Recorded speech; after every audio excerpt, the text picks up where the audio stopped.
I'm Anil Kumar. This particular video is for my student Anna, who wants to understand the basics of trigonometry. It is also for the students who are taking up pre-calculus and they want to understand trigonometry for first year university level. We have 8 questions here, and I hope with those 8 questions we'll be in a position to understand basic trigonometric ratios and transformations, and all the angles which we'll be talking about will be in radian measurements. We have 8 questions, as I said. You can always pause the video, copy these questions, solve them, and then look into my suggestions. Question number 1. Write 1 radian in degree to 1 decimal place. Wherever we have not given how many decimal places, you can write your answer to 1 decimal place. Question number 2. Write 480 degrees in radians and then calculate related acute angle and the principal angle. Question number 3. Determine the arc length of a circle with radius 5 centimeters if central angle is 225 degrees. Question number 4. A tire with diameter of 24 centimeter rotates 12 times in 6 seconds. Determine angular velocity in radians per second. Find distance traveled in 10 seconds. Calculate linear velocity in meters per second. Question number 5. State equivalent expressions for each of the following expressions in terms of related acute angle. Now this question is kind of tricky, so I'd like you to concentrate on solution. I've therefore actually selected 4 different parts in this so that you really get the concept. Question number 6. Find x and y intercepts for y equals to 2 cosine x minus pi by 3 plus 1. Question number 7 is sketch the graph of y equals to 2 cos x by 2 plus pi by 6 plus 1, where x is between minus 2 pi to plus 2 pi.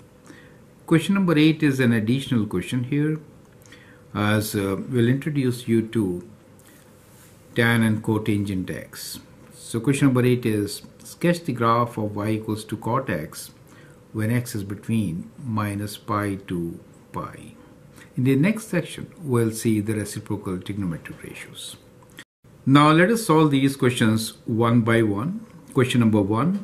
Write 1 radian in degrees to 1 decimal place.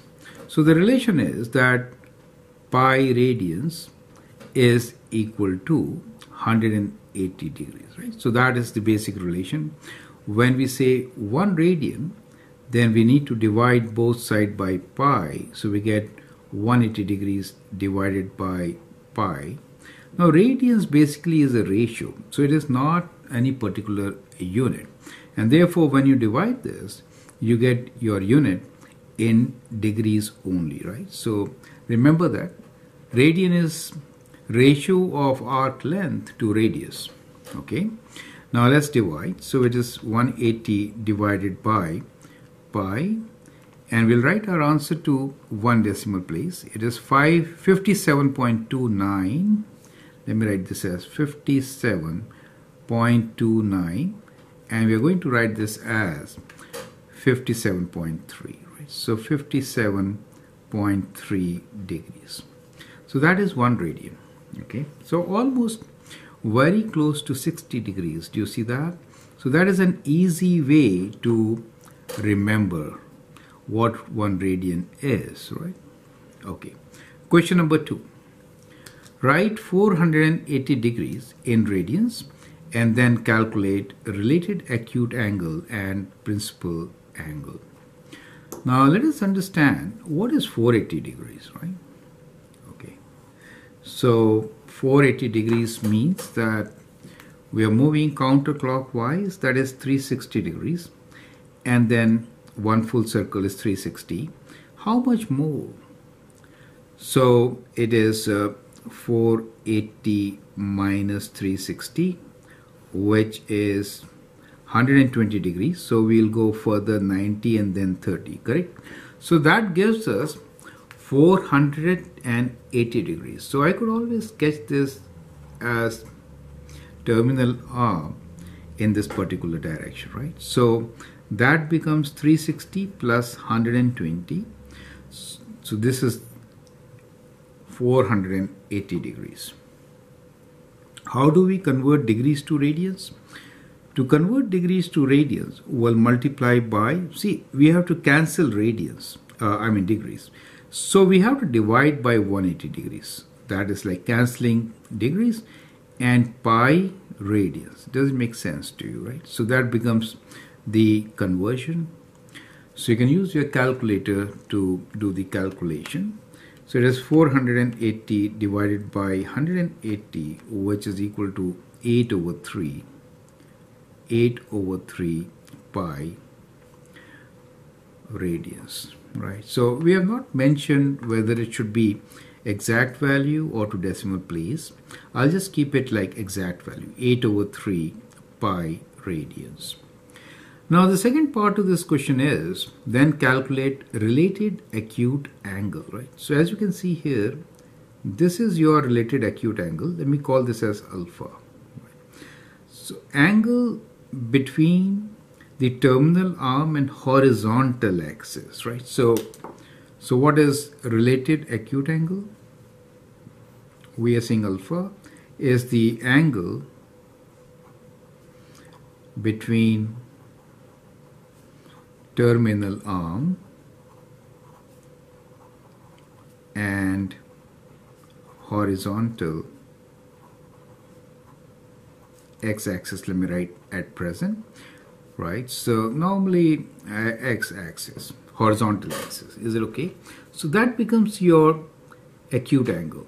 Now when I say 8 pi by 3, it means what? Well, let's start from 0 and understand what is 8 pi by 3. So if I start from 0, divide it into 3 equal parts, the pi thing is being divided into 3 equal parts, right? That means I have kind of 1 pi by 3, 2 pi by 3, 3 pi by 3. Do you see that? 4 pi by 3, 5 pi by 3, 6 pi by 3. So this is 6 pi by 3. And then we have to go 7 and 8, second circle, right? So here we get 8 pi by 3. So, you know, that is correct. 480 was 8 pi by 3. So what is this acute angle? 1 pi by 3 remains, right? Since this is 9 pi by 3, so alpha is equal to pi by 3. So that becomes the acute angle here, related acute angle. Perfect. And what is the principal angle? Principal angle theta is always between 0 to 360 degrees, and this is your principal angle theta, is okay, which is 1 pi by 3 and one more 2 pi by 3. So I hope the concept is clear. Acute angle is always between 0 to pi by 2, right? And the principal angle is always between 0 to 2 pi. Positive, right? That is how both are positive, right? Counterclockwise. That means both are positive. It's kind of important to understand this concept. So I hope that is absolutely clear. Let's move on. Here is question number 3 for you. Determine the arc length of a circle with radius 5 centimeter if the central angle is 225. So let's make a circle here, right? So let's make a circle here. Okay, let's say this is our circle. And central angle is 225. Let's put it in standard position. So in standard position, our initial arm will be along the x-axis. Let's say this is 5 centimeters. 225, this is 180. So it is more than 180, correct? So it is somewhere here. How much more than 180? We can do that. 225 degrees minus 180 degrees will give us 45 degrees. Right? So halfway. So that is what it is. So this angle is basically 225 degrees. Is it okay? Now, determine the arc length. When we say arc length, that means we're talking about this length. So we're talking about this length, right? We're talking about this length from here to here. So this is the arc length we want to figure out. So we know arc length is A, which is equals to R times theta. But remember, this theta should be in radians. So what we have to do here is, we know what radius is. Radius is 5 centimeter, that's good. But theta is given to us as 225 degrees. We have to first convert this 225 degrees into radians, which is, we'll multiply by pi and divide by 180, correct? So that is what it is. Now we found that this is 45, which is pi by 4. So let me show you, but it is, 5 pi by 4. We will calculate 225 divided by 180 equals to 5 by 4, right? So we could write this as 5 pi by 4 radius. So once you get angle in radians, right? Once you get the angle in radians, then you can easily find what this arc length A is. Arc length is radius of 5 centimeters times the angle in radians, which is 5 pi by 4, and the units will be in centimeters, right? So which is 25 pi by 4 centimeters. Let us write it to one decimal place. So we have 25 divided by 4, and we'll times that with pi. Times that with pi equals to, in decimals, 19.63, which is 19.6 approximately centimeters, correct? So in my video, we'll stick to one decimal place for all our answers. I hope that's clear, right? So I hope these steps are very clear. Important thing here is to convert the angle to radians. This was very important. So I hope that is clear. Let's move on and take the next question. Question number 4.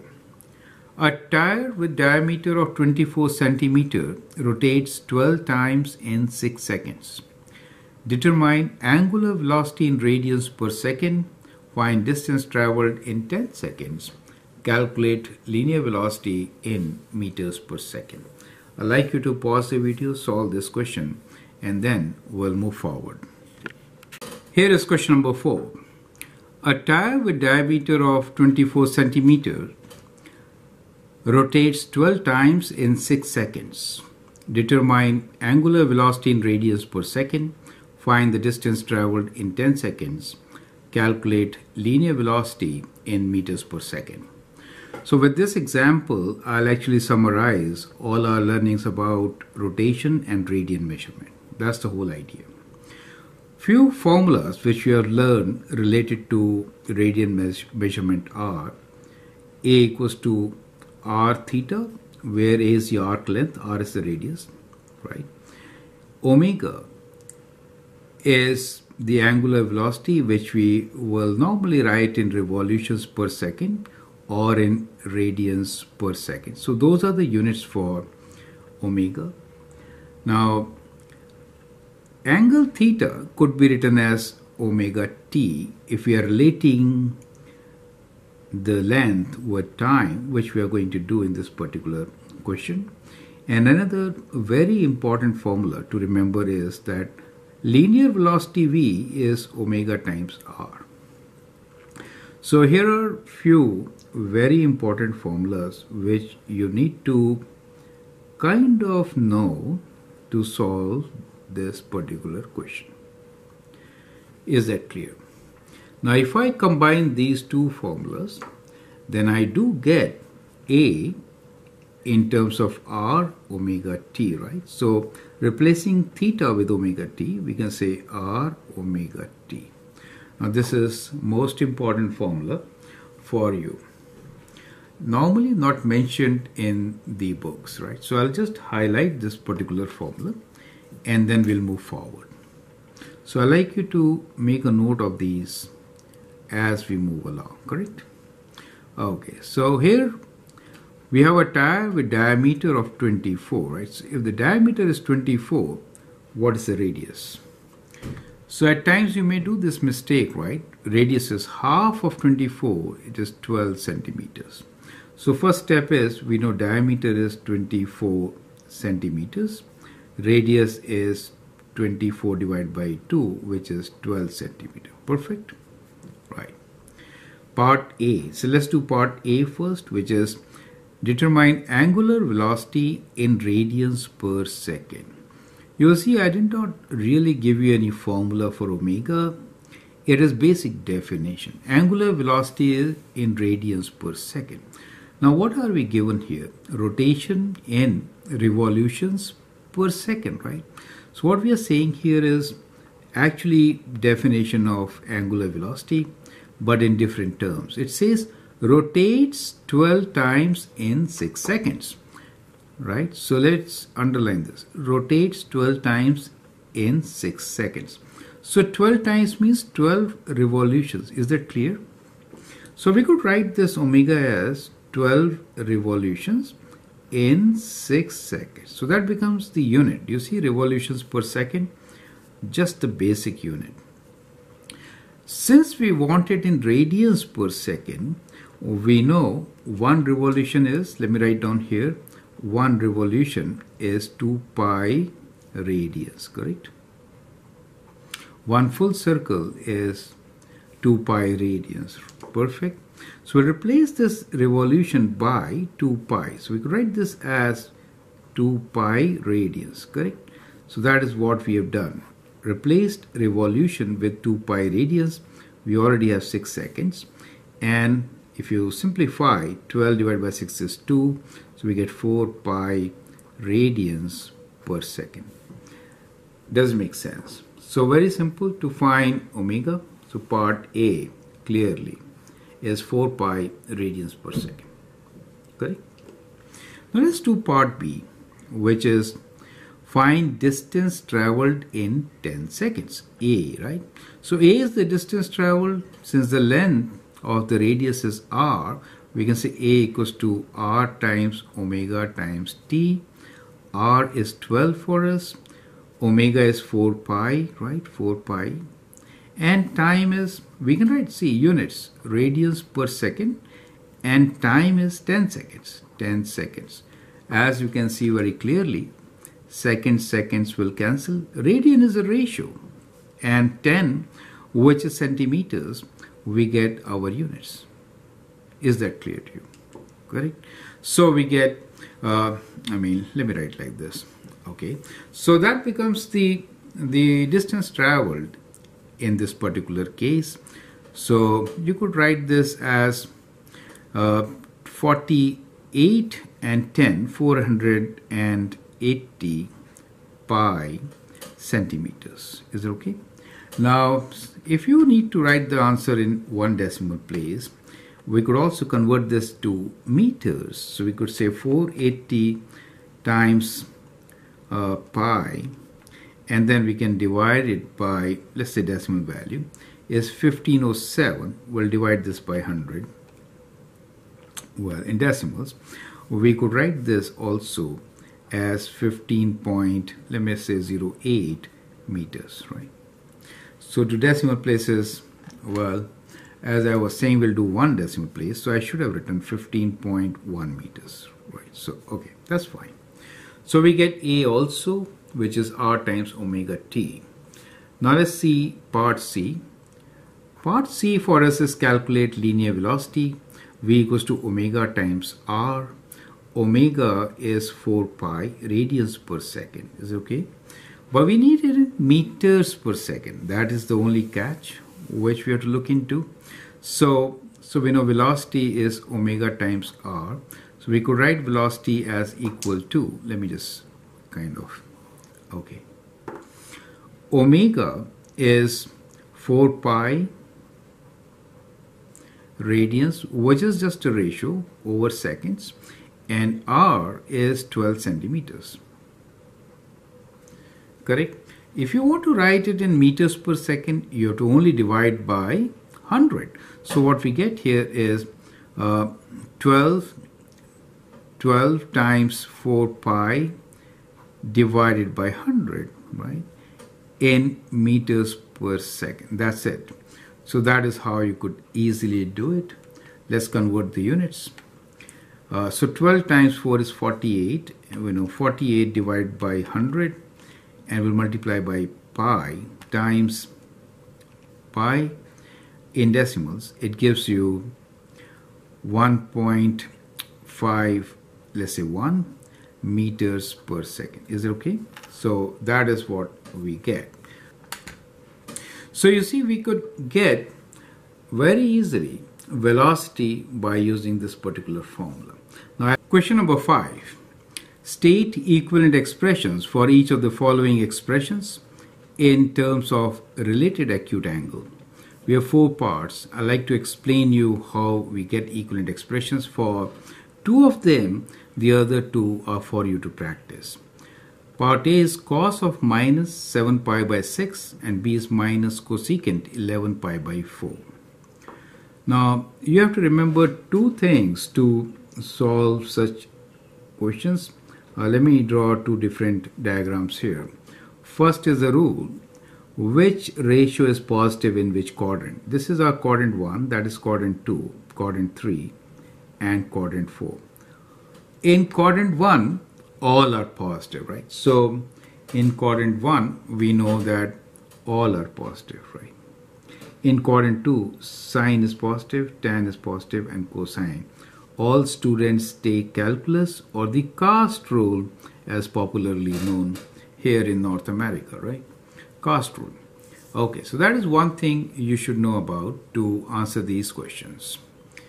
The second thing is, what is related acute angle? Related acute angle is the angle with horizontal, right? So let me write down related acute angle is positive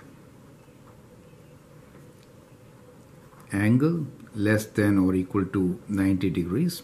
Well, just keep it less than 90 degrees because acute angle less than 90 degrees, which terminal arm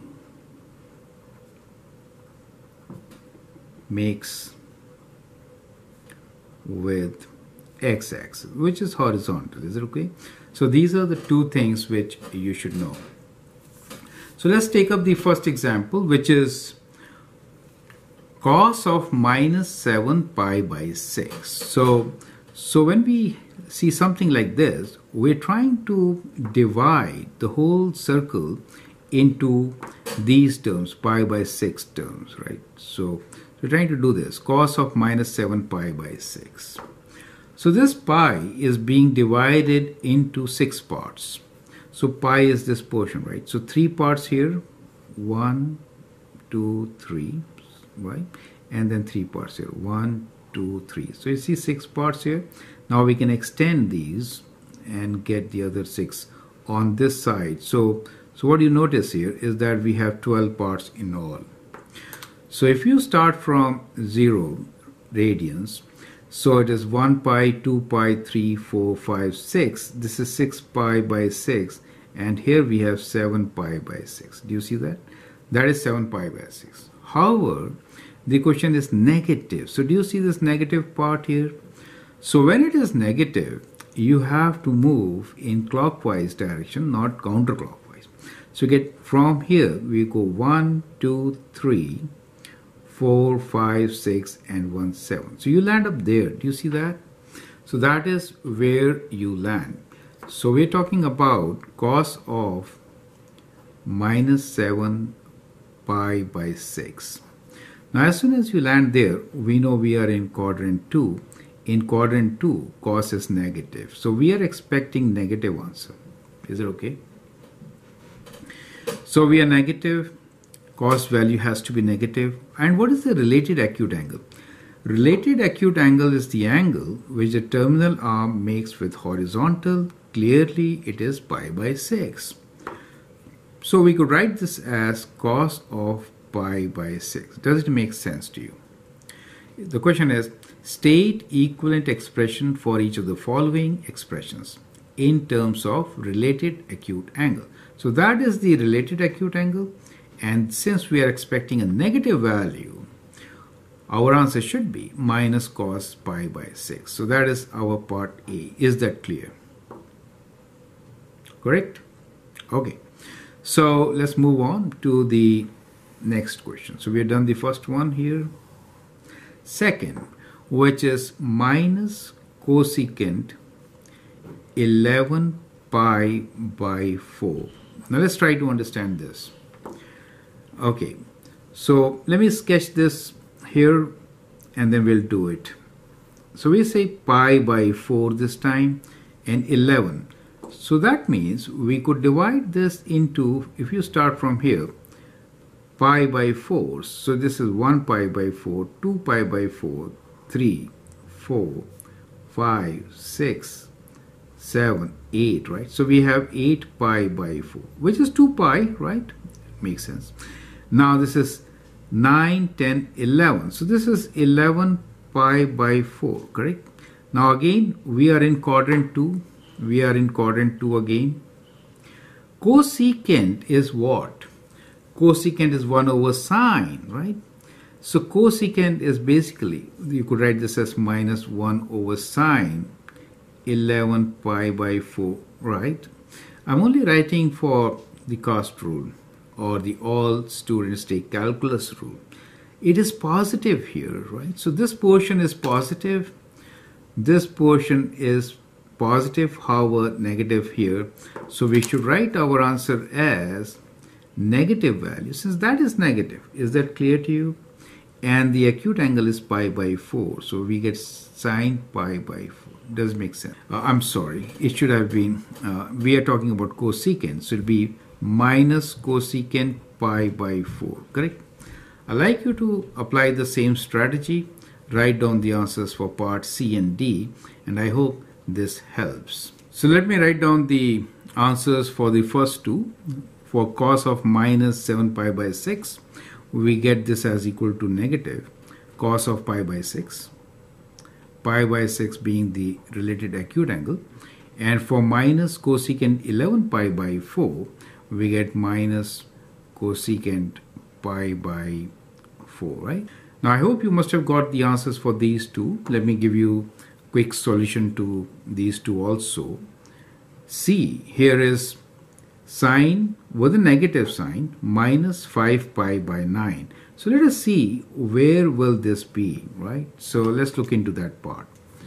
When we say 5 pi by 9 negative, we are moving clockwise, okay? This pi is divided into 9 portions and we are on the 5th one, more than half, right? So we're kind of here.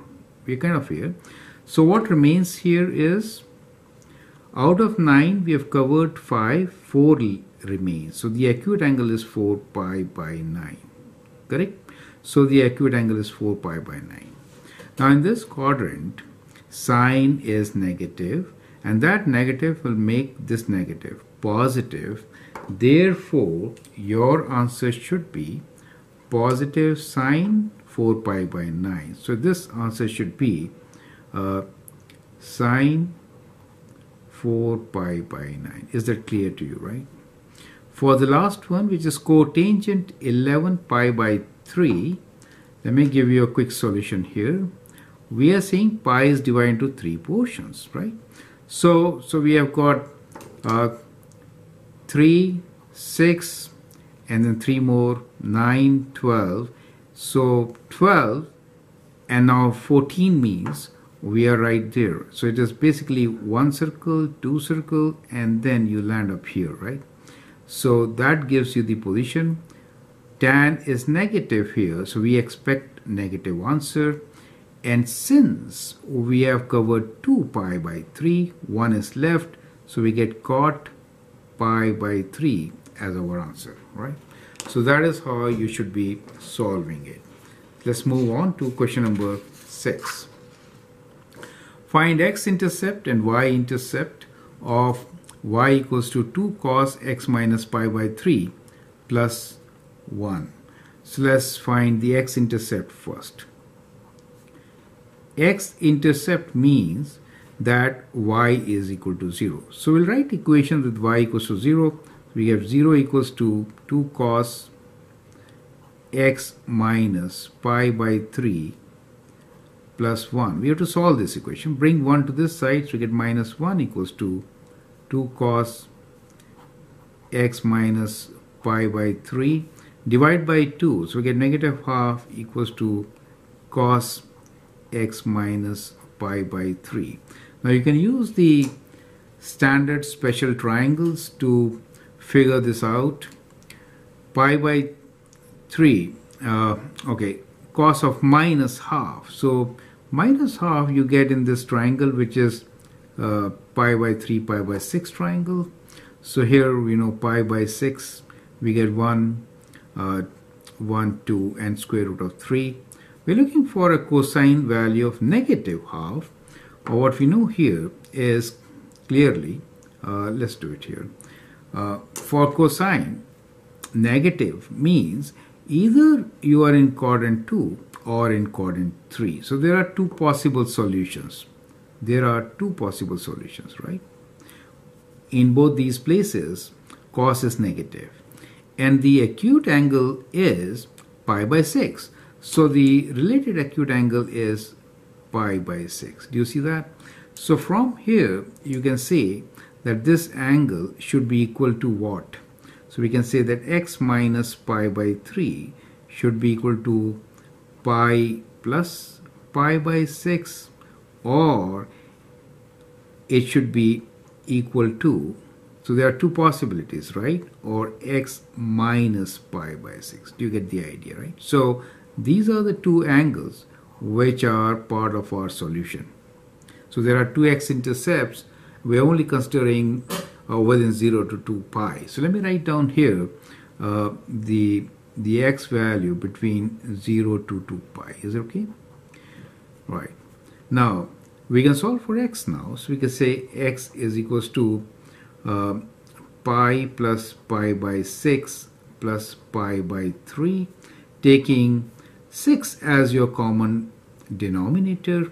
This will be 6, 7, and there will be 2 times 9. So we get 9 pi by 6, which could be written as, you can divide both by 3 pi by 2, right? So we get x equals to 3 pi by 2. That is one solution. The other solution will be right there. We can say x equals to x minus pi by 6 plus pi by 3, correct? So taking 6 as the common denominator, you can, this was pi, right? Pi minus 6, right? So pi, right? So it is 6 pi minus pi plus 2 pi, right? 6 minus 1 is 5, 5 plus 2 is 7. So we get 7 pi by 6. So these are the two x-intercepts, right? So we get our answer that x-intercepts are at x equals to 9 pi by 6 or 7 pi by 6, right? So you could always write this as 3 pi by 2, right? Anyway, so let me rewrite this as 3 pi by 2. Perfect. Now let us find the y-intercepts. So y-intercepts means what? Y-intercept means x is equal to 0. We are expecting only one value, right? And that should be y equals to 2 times cos of 0 minus pi by 3 plus 1, which is 2 times cos of negative pi by 3 plus 1. Cos of negative pi by 3 means you are in quadrant 4. You're still positive, right? So using this triangle, pi by 3 is right there. So cos of pi by 3 is square root 3 over 2. So we could write this as 2 times square root 3 over 2 plus 1. So that gives you square root 3 plus 1 as your answer. So y-intercept is square root 3 plus 1, right? So I hope that is absolutely clear. Now let's move on to question number 7. Question number 7 is to sketch the graph of y equals to 2 cos x over 2 plus pi by 6 plus 1, where x is between minus 2 pi to plus 2 pi. You will be provided with a proper graph paper. I'll have a maker of sketch. So let's begin. We have y equals to 2 cos. Now first step here is to factor out any coefficient of x, which is half in this case. We'll just factor this out and we are left with x plus. If you factor out half, you have to multiply this by 2. So you get pi by 3, right? Plus 1. So that becomes your transformed equation. Now from this equation, you know amplitude is 2, axis is 1, k value is half. That means time period t is 2 pi by k, which is half, and that gives you 4 pi as your time period. Phase shift is pi by 3 towards left, right? So we know amplitude A is 2, axis is plus 1, and we know phase shift is pi by 3 left. So that is kind of transformation. Now to sketch these functions, you could actually do a couple of things. You could make a transformation table, plot the points and sketch the graph. That is to say, one approach here is to write the 5 standard cosine points, right? So we get cos theta, for example, when it is 0, the cos theta value is 1, and when it is pi by 2, cos becomes 0. At pi, it becomes minus 1, and then this is 1 pi by 2, 2 pi by 2, 3 pi by 2, it is again 0, and at 2 pi, the value is 1, correct? So these are the values, 5 points, which will help you to sketch the graph. Well, these I have taken from 0 to 2 pi. It is symmetric, so on the other side also, you could do a similar thing. Okay, now, for a transformed function, we can see that the transformation is that the y value, so here x value, as far as x value is concerned, is transformed to twice x, and then you take away pi by 3, right? So that is a transformation for the x value, pi by 3. And as far as y value is concerned, it gets multiplied by 2. So original value, let's say 0, right? Original value multiplied by 2, add 1. So that makes the new coordinates. You can plot these points and straight away sketch the graph. So that's definitely one way of doing it. Okay. Now, we are going to do a different method this time, which is we'll try to sketch this graph straight from the information given to us, right? So what is given to us here is, let me just make a rough sketch here. We're trying to sketch from minus 2 pi to 2 pi. So I will do it in 2 steps. Step 1 will be without phase shift. We'll take care of the second step with phase shift and then sketch it, right? Okay. So anyway, for the function y, let's say y, you could have got these points. You can use calculator to figure this out, right? Keep your calculator in radians and find your answers. Okay. Now let's do a rough sketch.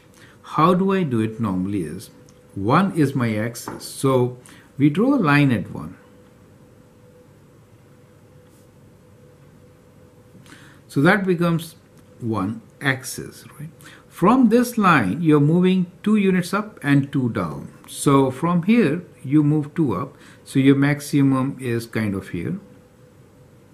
And you move 2 down. Minimum is kind of here. Is it okay? So that is what it is. Now, the cosine function which you are working with has got a time period of 4 pi. That means if you start from here, it is only the half wave which is completed in 2 pi. We are going up to 2 pi. Is it okay? In 4 pi, the whole wave will be completed. Correct? So in the first shot, we are going to actually sketch the function which will be y equals to 2 cos, I'm writing this half, x plus 1. So this is the wave I'm going to sketch first. And I will do it for 2 pi first. So we understand since the time period is one full wave is 4 pi, we get only half the wave here. When I say half the wave, let's try to understand. This is cosine full wave, right? Starting with maximum, ending with maximum. Now half the wave is kind of like this. So that means we'll start with the maximum, go to the center value, and then go to the minimum in 2 pi. So that becomes my wave, where this point is 2 pi. Do you understand? This point here is pi for us. Now from symmetry, I'll have exactly same graph on this side. And so this is minus 2 pi. You get an idea. So from minus 2 pi to plus 2 pi, I have a wave. Now I have to incorporate phase shift of pi by 6, or rather, I'm sorry, pi by 3 to the left, right? So this is what I have to incorporate.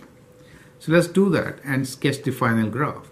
So in the second graph, I'm now sketching y equals to the whole function, including the phase shift.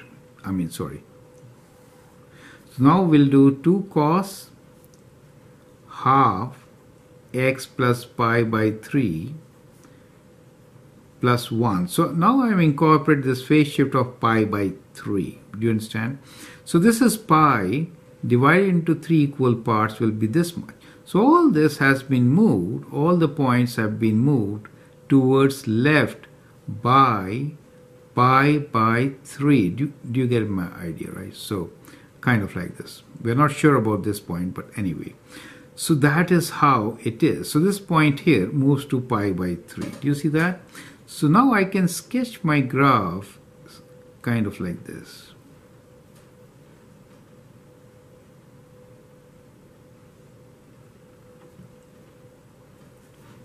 So this becomes the final graph of our function.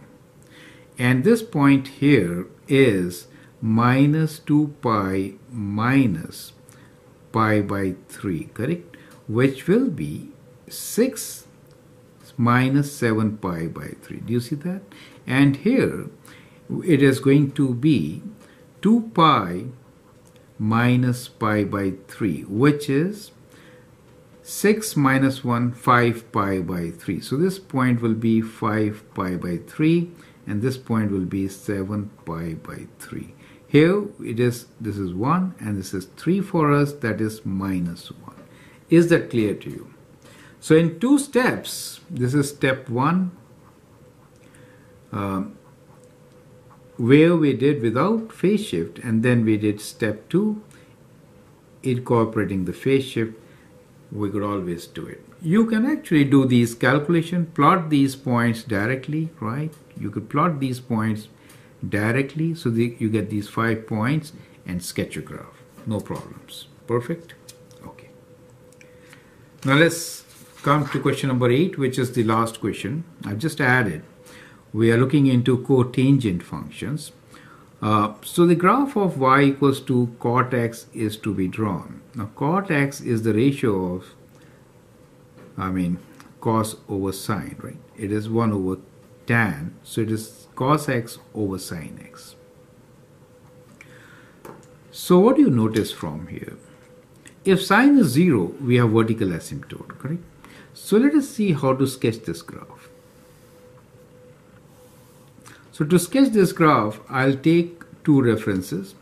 One we will do sine x, another we'll do cos x, correct? Since cos x in the numerator, let me sketch cos x here, a rough sketch. Okay, so let's go like this. And the sine x, let me do it in a different ink. Sine x will be kind of like this. Okay, so kind of like this. So this is 0 for us, and that is 2 pi, correct? So for the cosine function, this is pi for us. This is minus pi, minimum, right? And 0 at pi by 2 or minus pi by 2. This is 1. For sine, we have these zeros which are at 0, pi and 2 pi. So here we have a 0 here at pi. We are interested in minus pi to plus pi, correct? That is our interest. So let's say this is 0 for us, and then this is pi by 2, and that is, minus pi, and this is, let's say, plus pi by 2, and then we have plus pi. That is our interest. Now, since sine is in the denominator, which is 0 for pi, 0 and minus pi, 0 and pi, so we'll have vertical asymptotes at these points. Does make sense to you, right? So simple. So we just find that these are vertical asymptotes at minus pi, plus pi, and also at the x equals to 0 point. Correct? One thing. Second, what we notice here is that the first part up to pi by 2. At pi by 2, we have 0 for cos. So when the numerator is 0, function will be 0. So here it is 0, so it has to be 0 at pi by 2 and minus pi by 2 because of these zeros. Is it okay? Now if you see that part here, in this portion of the graph, both are positive. This is quadrant 1. This is quadrant 1. Both are positive. When you divide positive by positive, we are expecting positive value. Correct? Now, since there is an asymptote, it has to go positive up. Correct? Now, if you are approaching pi, cos is negative, sine is positive. So in this portion of pi, this is negative, but this is positive. So we are approaching negative. So we know the behavior, and we could connect this and sketch our function. Let me use green, different ink here. So we do get a function which is kind of like this. Does it make sense to you? Correct? Now if I am on the left side of 0, I observe that on the left side cos is positive, however sine is negative. So we are going to negative side. But if we cross pi by 2, both are negative. So that means we have to go positive, right? Negative divided by negative through a 0.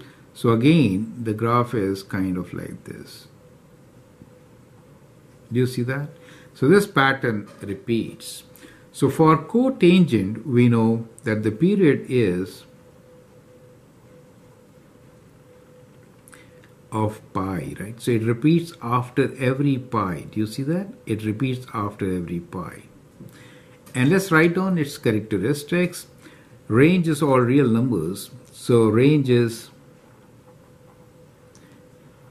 y belongs to real numbers. There is no restriction on range. However, the domain is restricted. So domain is x belongs to real numbers. However, x is not equal to n pi, right? So multiples of pi. X is not equal to n pi, where n belongs to integers. Do you see that? So that is the domain of the particular function. So I hope it is absolutely clear. So that is how you could sketch cotangent. Now as an exercise, you could take cot 2x or cot half x. Now if I do 2x, then it will be horizontally compressed by a factor of half if I make it cos half x. So let us say for you, the question is f of x equals to cot of half x. So I'd like you to sketch this function, which will be horizontally stretched by a factor of 2, right? So horizontally stretch by a factor of 2, that means times 2. Is it okay? So you could do that as an exercise. So I hope with the help of these 8 questions, you understood all the concepts. You know how radians and degrees are related. How do we work on angular velocities, linear velocities? How do we find arc lengths? That was the first part. And then we looked into trigonometric ratios and how to sketch these trigonometric functions within a given domain.